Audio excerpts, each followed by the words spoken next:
గోదావరి జిల్లాలో సంక్రాంతి వేడుకలు ఘనంగా ప్రారంభమయ్యాయి. ఏలూరులోని ధర్మవేరి ప్రాంగణంలో నారా శేషు ఆధ్వర్యంలో భోగి మంటలు వెలిగించి వేడుకలు పాల్గొన్నారు. ఇక భోగి మంటలపై మరింత సమాచారం మా ప్రతినిధి మురళి అందిస్తారు.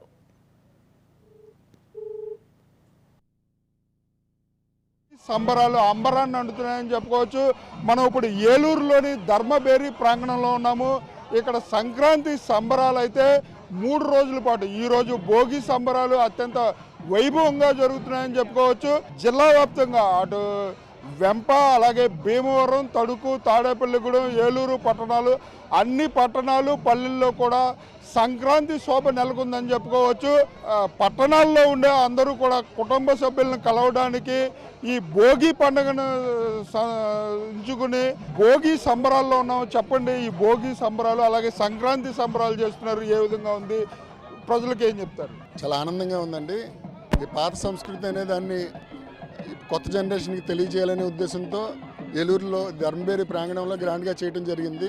అందులో భాగంగా నిన్న ముగ్గులు పోటీలు చేయటం, అలాగే భోగి మంట వేయటం, అలాగే పిల్లలకు భోగి బళ్ళు వేయటం, హరిదాసులు అలాగే గంగిరెద్దులతో మేళతాళాలు కార్యక్రమం చేయడం జరుగుతుంది. పిల్లలు, పెద్దలు, మహిళలందరూ అత్యధికంగా పాల్గొని అందరూ చాలా హ్యాపీగా ఉన్నారు. పండగ సెలబ్రేషన్స్లో ఉన్నారు. మహిళలందరూ కూడా సాంప్రదాయ దుస్తులు, యువత కూడా సాంప్రదాయ దుస్తుల్లో ఈ భోగి సంబరాల్లో పాల్గొంటున్నారు. ముఖ్యంగా ఈ ధర్మవేరి ప్రాంగణం అంతా కూడా సంక్రాంతి సందడితో నెలకొందని చెప్పవచ్చు. ముఖ్యంగా భోగి అంటే భోగి భాగ్యాలు తెచ్చే పండుగ. రైతులకు పంట చేతికొచ్చే సమయంలో ఈ పండుగ వస్తుంది కాబట్టి ధనధాన్యాలతో రైతులు ఉండాలి, అలాగే సుభిక్షంగా ప్రజలు సుభిక్షంగా ఉండాలని చెప్పి ఈ సంక్రాంతి సంబరాలు జరుపుతామని చెప్పి కూడా నిర్వాహకులు చెప్తున్నారు. అలాగే హరిదాసులు కూడా ఈ ధర్మవేరి ప్రాంగణంలో సందడి చేస్తున్నారు.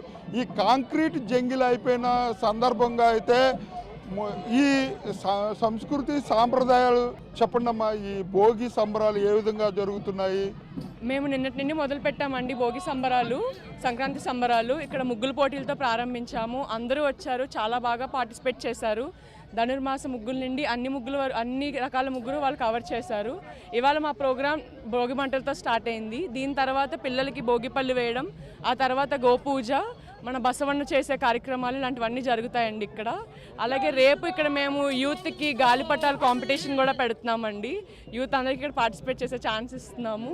108 ఏలూరులో 108 గుళ్ళ నుండి సేకరించిన నెయ్యితోనే ఇక్కడ మేము దీపారాధన స్టార్ట్ చేసామండి ఇవాళ.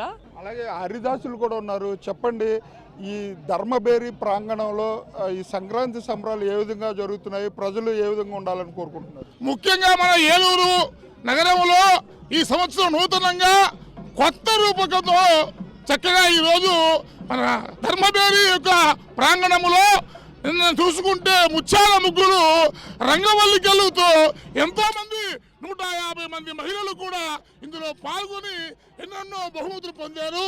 మరి ఈ రోజు చూసుకుంటే భోగభాగ్యాలతో ప్రతి ఒక్కరు కూడా చల్లగా ఉండాలని కోరుకుంటూ ఈ సంక్రాంతి నాడు వచ్చేటువంటి పండుగ సంక్రాంతి పండుగ కాబట్టి సూర్యుడు మకర రాశిలోకి ప్రవేశిస్తాడు కాబట్టి దీన్ని మనం ఏమంటామంటే మకర సంక్రాంతి అంటాము.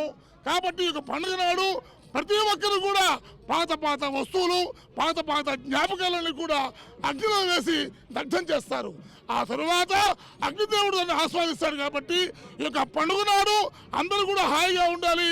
చుట్టాలు, బంధువులు, బాంధవ్యులు, అల్లుళ్ళు, ఆడబిడ్డలు అందరూ కూడా చల్లగా ఉండాలని కోరుకుంటూ ఈ యొక్క నూతన సంవత్సరం వారికి సర్వే జనా సుఖినో భవంతు. సంక్రాంతి సంబరాల్లో భాగంగా అయితే మొత్తం గంగిరెద్దుల విన్యాసాలు, అలాగే భోగి మంటలు, అలాగే ట్రెడిషన్ తెలిపే విధంగా కూడా ఇక్కడ అన్ని ఏర్పాట్లు చేశారు నిర్వాహకులు అని చెప్పుకోవచ్చు. ఏలూరు పట్టణంలో అంగరంగ వైభవంగా భోగి మంటలు అలాగే సంక్రాంతి శోభ నెలకొనే విధంగా ఈ ధర్మవేరి ప్రాంగణం అంతా కూడా సిద్ధమైందని చెప్పుకోవచ్చు. కెమెరా పర్సన్ రమణతో మురళి, రాజ్ న్యూస్, ఏలూరు నుంచి.